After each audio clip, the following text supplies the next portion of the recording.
Bismillahirrahmanirrahim. Assalamualaikum warahmatullahi wabarakatuh. Alhamdulillahirabbil alamin. Allahumma shalli wa sallim ala sayyidina Muhammad. Amma ba'du. Ayah bunda bapak ibu sahabat-sahabat villa dimanapun berada, alhamdulillah kita jumpa lagi. Hari ini temanya curhat lagi. Ya, sekali lagi curhat ini adalah sesuatu teknik juga atau sesuatu cara juga untuk melepaskan kita dari hal-hal yang mengganjal di benak kita gitu. Terutama buat ibu-ibu atau terutama buat yang perempuan, karena memang perempuan yang memang butuh sekali untuk mengeluarkan unek-uneknya ya. Makanya kadang-kadang para ayah, punten maaf ini ya atas nama ibu-ibu nih, atas nama perempuan, atas nama istri ya. Bu Isa minta tolong kalau istrinya sedang curhat ya, didengerin aja ya, didengerin aja. Kenapa? Karena kita perempuan butuh banget pasangannya mendengarkan curhatan kita, walaupun kadang-kadang itu ngomongnya ngalur ngidul, kadang-kadangnya topiknya kadang-kadang ganti-ganti, gak cuma satu topik, loncat-loncat topiknya. Tapi itulah perempuan. Karena kami perempuan ini memang kata-kata kami ini banyak ya, karena Allah yang menciptakan lokasi bahasa di otaknya perempuan itu kiri dan kanan ya. Ini terbalik ya? Terbalik ya? Maaf ya kalau terbalik ya.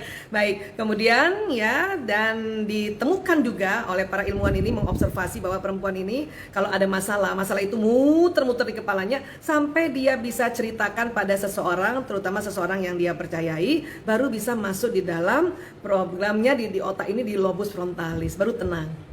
Yang uniknya lagi ya, kadang 3 bulan lagi muncul lagi dan nanti cerita lagi dengan hal yang sama, dengan masalah yang sama. Ini perlu tahu para pasangan hidup supaya apa? Kembali lagi, sebetulnya ibu-ibu tuh cuma pengen dengerin aja nih. Padahal ngomongnya sama ya. Ya, kadang-kadang suami-suami suka gitu kan. Loh, kan kemarin udah dibilangin, kemarin kan udah ceritain, kemarin udah dibahas, kenapa dibahas lagi? Kan gitu ya bapak-bapak ya. Sama mah, ayah tata juga gitu. Tapi ternyata memang itulah perempuan, tolong dimaklumi, tolong difahami agar apa? Agar ya seorang istri ini bisa lebih lapang dia cerita lagi. Makanya sering sekali dikatakan perempuan ahli sejarah. Kenapa? Karena diulang-ulang lagi apa yang diceritakan atau kadang yang dialami. Biasanya yang terulang-ulang itu adalah pengalaman yang sangat mengikat emosi dengan intens sekali. Emosi yang sangat kuat. Makanya diulang lagi. Ya, dan kadang tahun depan diulang lagi, padahal rasanya itu udah lama banget ya. Jadi kalau lagi marah terungkit lagi seperti itu. Kenapa? Dia muncul lagi di permukaan otak, dan supaya dia masuk lagi ke dalam otak di bagian depan lobus frontalis ini, dia ngubeng-ngubeng, dia harus cerita lagi. Dan sekali lagi perempuan kadang-kadang tidak butuh solusi, dia hanya ingin didengarkan. Dan buat para kita nih, para ibu-ibu, para istri, para wanita ya, kalau emang mau cerita, sampaikan. Saya akan cuman cerita doang, dengerin aja ya. Ya, kecuali kalau mau minta solusi barulah bilang ya, kalau menurut kamu ayah, Abi, menurut Abi solusinya apa buat aku? Tanya ya. Dan suami juga nggak usah selalu pusing-pusing carikan solusi buat istrinya, karena memang dia cuma mau cerita aja. Oke, itu sedikit sekelumit tentang bagaimana ya mengantisipasi curhatan seseorang, terutama curhatan seorang perempuan atau seorang istri. Ya, oke. Kalau sekarang mungkin bukan curhat ya, karena sekarang adalah Q&A, question and answer ya. Karena kalau curhat tuh lama, bisa sejam satu orang. Oke, nah alhamdulillah ya. Baik, dari Mbak Nur Fikriati. Assalamualaikum Bu Isa. Waalaikumsalam. Wajarkah bosnya suami ngucapin selamat cuti dengan ditambah emoji? Tar dulu nih, bosnya laki apa perempuan? Laki apa perempuan nih? Soalnya baik laki-laki sama perempuan, emojinya apa dulu? Emojinya apa dulu? Ya, ada love-love-nya gitu. Ya kalau itu mah nggak wajar ya. Baik itu bosnya laki begitu sama suami nggak wajar, bosnya perempuan begitu sama suami juga nggak wajar, nggak pantas ya. Iya, ya sudah, ya, selamat cuti, udah gitu saja cukup. Gak usah pakai emoji, karena kadang-kadang emoji juga suka bisa banyak, dan suka yang itu pantasnya harusnya ibunya atau istrinya yang menyampaikan, atau anaknya ya, anak perempuannya ya. Iya, jadi kalau ditanya ya wajarkah, kalau Bu Isa sih nggak wajar ya, atau mungkin nggak pantas ya, nggak pantas ya, itu boleh dibahas loh ya. Ayah ini siapa sih, kok dia begini banget gitu ya, menurut saya nih nggak pantas ya, nggak pantas nih Bi ya. Yang penting suami kita dan kita ngerti bahwa ini nggak pantas. Kadang-kadang kita nggak bisa juga marahin dia ya, marahin bos ya. Oke, dan doakan insya Allah dia diajarin oleh Allah lewat peristiwa-peristiwa yang lain. Oke, iya, next, lanjut.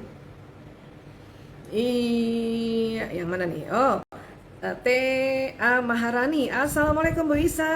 Waalaikumsalam. Alhamdulillah. Bagaimana berhadapan dengan ketraumaan masa kecil pada suami yang akibatnya kalau ada kekecewaan larinya nyalain saya dan bilang gak cinta sama saya. Sekarang pernikahan di ujung tanduk. Ya Allah, innalillahi wa inna ilaihi raji'un. Wah Bu Isa turut prihatin nih kalau kayak gini ya.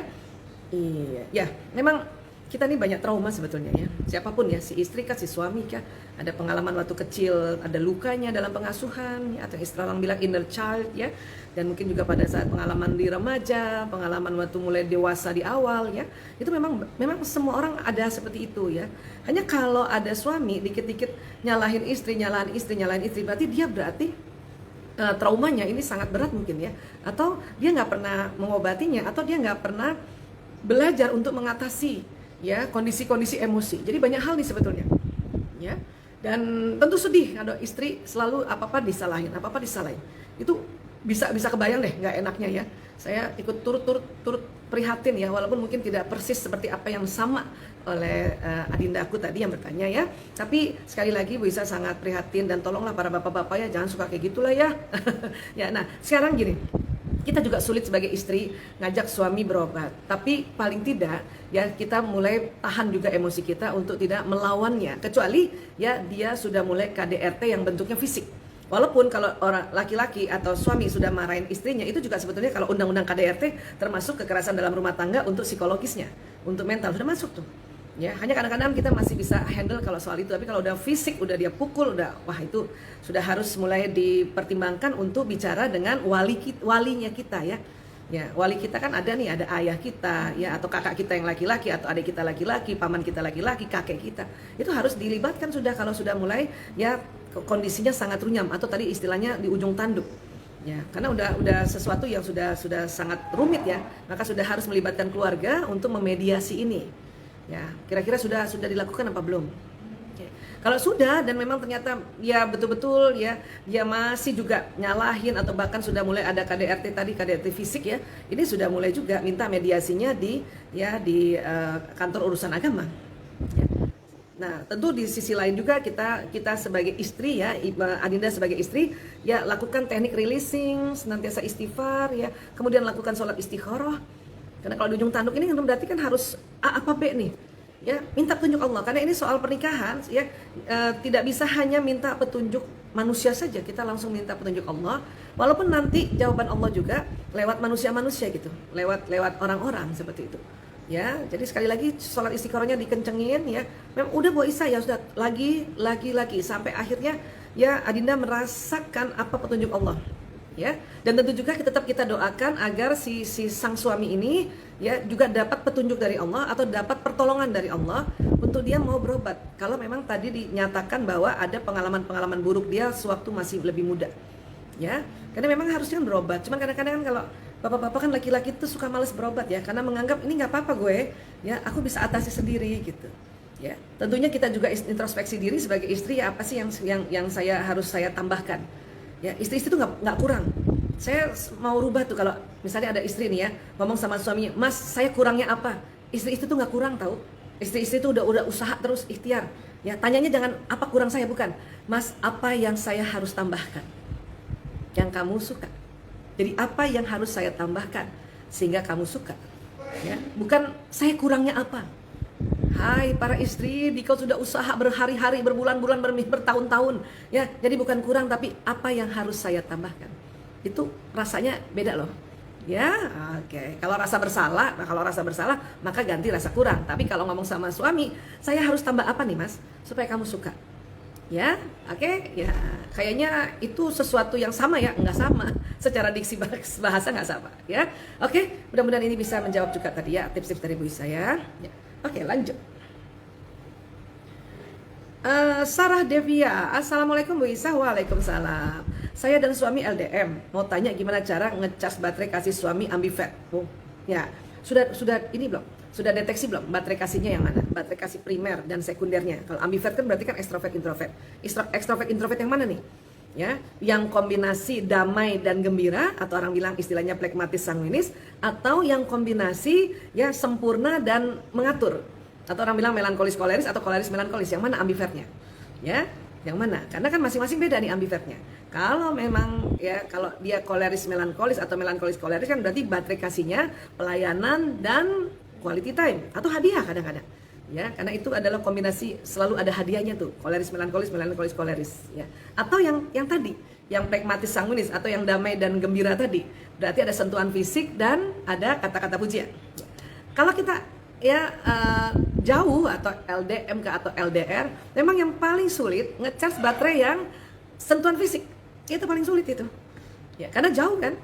Kalau kata-kata pujian atau kata-kata penegasan, ya, word of affirmation, ya, itu masih bisa tuh.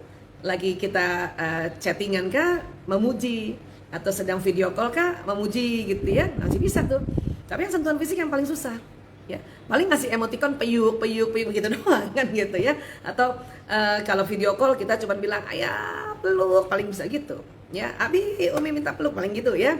Paling cuma bisa gitu. Nah, kemudian kalau tadi pelayanan dengan quality time, ya ini masih bisa, jarak jauh tuh masih bisa. Ya, pelayanan itu salah satunya apabila kalau dia minta sesuatu sama kita atau dia perintahkan kita sesuatu, kita siap.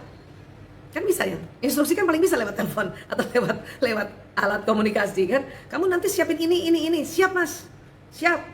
Oh ya, kata-kata siap itu buat suami yang baterainya pelayanan itu cocok banget. Ya, dan quality time artinya ya kalau suami bilang pokoknya setiap hari mulai dari jam 5 atau habis isya misalnya ya jam 8 sampai jam 10 saya minta waktu kamu kita video call ya. Nah, itu video itu yang disebut juga memecas quality time dari si suami. Ya, udah jangan bikin apa-apa lagi tuh, jangan bikin acara macam-macam gitu ya, dan kasih tau anak-anak bahwa nanti ayahmu setiap hari atau setiap Senin, Rabu, Kamis, ya ini kan janjian kan, ya dia harus nelpon, video call, kita ada ya, nah, itu bisa kayak gitu juga. Kalau hadiah, ya coba gimana, kan sekarang gampang ya, kita kirim-kirim hadiah gampang, apalagi misalnya kita di luar kota, ya kita tinggal telepon, ya mau kirimin kue kah, makanan kah, kita telepon, ada tempat makanan di kota itu, terus kita dikirim, itu gampang. Yang paling susah memang itu yang bahasa kasih sentuhan fisik. Maka kalau pas ketemu, udah deh, jangan kemana-mana ya, intilin saja suami terus, itu sama-sama suami terus, supaya ya sentuhan fisik atau physical touch-nya terpenuhi. Oke, cuma bisa gitu. Ya, dan satu lagi mungkin ya, perlu juga nih kalau LDR ya bikin perjanjian apa. Satu, kalau berita-berita yang biasa mungkin bisa disampaikan lewat chattingan WhatsApp gitu ya, atau yang lain gitu ya. Tapi kalau yang penting berarti nelpon. Sehingga suami itu tahu tuh, kalau lagi kerja tiba-tiba, istri nelpon. Kok tumben nggak WhatsApp ya? Dia nelpon, itu berarti penting banget. Penting banget. Kita tuh jangan tiap hari juga nih, nanti dia malah nggak mau ngangkat. Penting banget. Atau kebalikannya, suami nelpon, dia nelpon. Biasanya WhatsApp, ini telepon, itu penting banget berarti. Angkat. Mungkin anak sakit atau ada berita, pokoknya berita negatif yang sangat penting atau genting. Ya, penting dan genting. Ya, kalau yang biasa-biasa lewat WhatsApp. Nah, video call atau Zoom ya, misalnya pertemuan Zoom dengan suami dan anak-anak itu janjian mau harinya apa? Setiap sore kah atau setiap Senin, Rabu, Kamis, pokoknya janjian. Supaya apa? Sama-sama siap. Istri siap, suami juga siap, istri juga siap. Siapnya betul-betul siap pakai kudung ya, cantik dikit, pakai bedak dikit lah, tipis-tipis, pakai lipstik tipis-tipis lah, begitulah ya. Iya, supaya siap. Suami juga siap. Mungkin dia ya misalnya dia selalu ada tugas misalnya, tapi kalau dia misalnya janjian Senin, Rabu, Kamis, dia bilang sama temennya, pokoknya saya Senin, Rabu, Kamis jam 5 saya harus ya video call dengan istri saya dan anak-anak saya. Nah, itu kan bisa atur ya. Kayak gitulah kira-kira tipsnya buat teman-teman yang LDR ya. Karena Bu Isa juga dulu pernah LDR. 3 tahun pertama pernikahan LDR. Tapi belum ada kayak gini canggihnya telekomunikasi. Lewat telepon yang telepon rumah yang pakai kabel.